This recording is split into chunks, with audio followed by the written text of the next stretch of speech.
gator I'm breaking in today. You're in for a treat. 10 or 15 times a year I break in a new gator. Today's one of them. Are you ready for a gator show? Yeah! All right, that's what I want to hear. We're getting ready to have a lot of fun. I know I am. I see a lot of kids. How you kids doing? Good! Yeah, you having fun here at the water park? Yeah! Spending all your mom and dad's money? Yeah! Way to go, kids. Everybody, welcome here today to the Gulf Island Water Park and the Swampmaster Alligator Show. My name is Jeff. I'll be your host. Back here we have Ryan, Forklift Lippard. Between the two of us, we're going to tell you and show you a little bit about some alligators we brought up here from Naples, Florida, to be here in Gulfport. So on behalf of my company, this wonderful show here, I certainly hope everybody's having a great time here today. Hey, you know, the show that you're about to see, everywhere we go, gets hyped a lot as an alligator wrestling show. You may have heard that term, alligator wrestling. It goes way back to the Miccosukee and Seminole Indians in Florida, hundreds of years back. But in reality, in a real world, alligators don't know a darn thing about wrestling. In fact, if you give one the chance, they'd much rather just turn around, run the opposite direction. And this is true of all gators, whether they're born in the wild, like this one, or raised on a gator farm in captivity. You know, I started my show 16 years ago at a little theme park down in Florida. It's grown into the small traveling show you're going to see here today. I hope you enjoy it. Now, there's no winner or loser here. It's not man against beast. Today it might be. It's an educational show about the American alligator. And if you are an animal lover, as we are, you'll be happy to know at no time does any harm come to our gators during the course of the show. Once in a while, the gator, he doesn't play by the same rules, though. So, traveling around the country like we do, we're sure happy to be here in Mississippi. Beautiful country, nice people. We're having a blast here, and we get asked a whole lot of questions about alligators. But there's a couple more commonly asked questions than others. And I'm going to go ahead and go over these with you real quick. And I'm going to get in the water and share a little bit more about our very feisty bull alligator we have with us here today. First question, especially by people getting ready to visit Florida, where I live, and around here, is why do alligators attack people? What makes them attack us? Last year in Florida, 14 alligator attacks. The year before that, 13. You have a better chance of going there on your vacation, going out on a lake all day, swimming, splashing around, and actually getting struck by lightning than you do getting attacked by an alligator. But there's three basic reasons why they might attack. And the first is a female. If she has a nest of eggs or babies, she's a very protective mother. She'll guard her nest with her life. She'll attack anything that comes near it. She's fearless. Second are the male gators, the boys. When they hit about 8 feet in length, about the size of this guy here, they become very territorial. We call these territorial bull alligators. What that means is he'll claim a body of water. Kind of like this is his. They defend that territory against other gators or anything else that's stupid enough to get in the water with that big bull gator. Wait a minute, I can get in the water with it. Third, most dangerous reason living in Florida, alligators are everywhere. Last count, around 1.5 million alligators live in the state there. They occupy your lakes, your ponds. If you're an avid golfer, you see them on all the golf courses.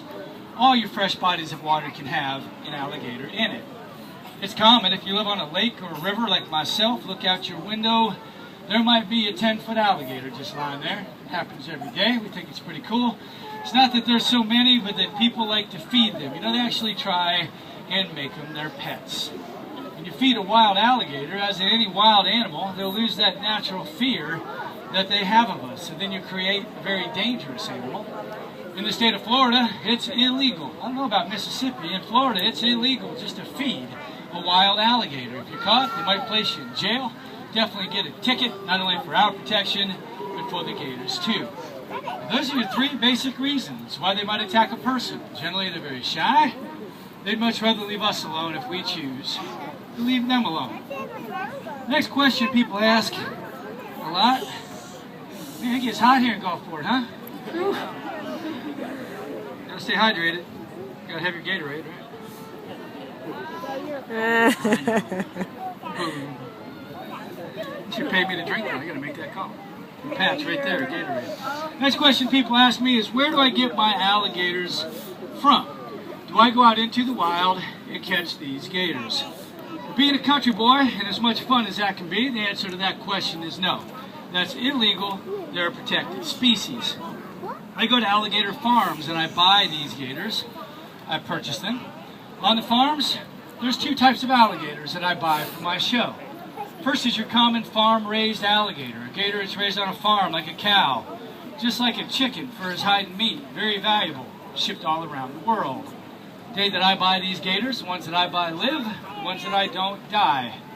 I work in my show here only for a couple of weeks, no longer than 10 days worth of shows. Then I retire him to a pond that I have in Florida. It's got well over 100 alligators on it now, never returning them to the farms where they'd surely be killed. They're a much better life with us for a couple of weeks, educating people about them, rather than becoming a belt, a boot, a purse, or a steak, which is what his destiny was to be. Second type of gator I get from these farms are my favorite type of alligator to handle, like the one you're going to see here today. Your true wild alligator. Now, I would never go out into the wild and catch an alligator just for my show. That'd be wrong. We would never do that. All the wild gators in my show are considered nuisance alligators. Alligators that were sentenced to death by the state of Florida. They got a little too close to people, probably chasing somebody's dog around. Somebody calls the state calls a trapper. A trapper comes out, catches and kills that alligator immediately. I work out a deal with the trapper. He takes that gator live to an alligator farm, puts him in a pen, I buy him, bring him here, and we have an alligator show as real as it gets. Once again, retiring him to a no-kill pond where he will live out his life. Two types of alligators that I handle for my show. A lot of people ask me, why do you swap your alligators out every 10 days worth of shows? Doesn't that get expensive, shipping them all around the country all year round?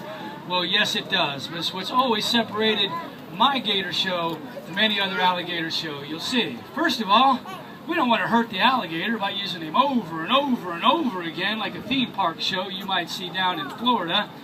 Second of all, that same gator that's just ferocious when I get him, jumping, snapping, defending himself, just like this guy's going to be, kind of figures out after a while I'm not going to hurt him or kill him, and that same alligator will start turning and running away. Whereas I'm kind of known for bringing a pretty snappy gator. You guys, once again, are in for a treat today. The show is a little bit different on opening day when I have a brand new alligator, because this is a fresh gator. I just caught him 3 days ago on an alligator farm. I have not handled this alligator yet. And once again, this is what separates the show you're going to see today from any of the smoke and mirrors that you see on TV. The guys sticking their head inside the alligator's mouths, rolling them over on their back and rubbing their bellies. Well, you're not going to do that with a true wild alligator like you're going to see today. So, you're going to see me breaking in a new alligator today, trying to get him used to what's going on. I'm just going to try and get on his back today, and we're going to see what he lets me do. Normally during the show, we open their mouth, we pin their jaw between the chin and the chest. Today, it's going to be me trying not to get killed by this alligator. We're basically going to try and work with him, make him move around a little bit. He hasn't been handled yet. He kind of still wants to run. He's not into defending himself quite yet. We'll see what he does. You'll get to see it as I do it, as I've been thinking about all night. A brand new alligator, which I do every single time I handle a fresh gator. So what we're going to try and do now is get him out, make him move around a little bit and show you how he moves. And then I'm going to try and pick my spot and get on his back if we can, and then we'll just kind of go from there. You're also going to notice here real quick that I'm going to be using a stick during the show. Used to be that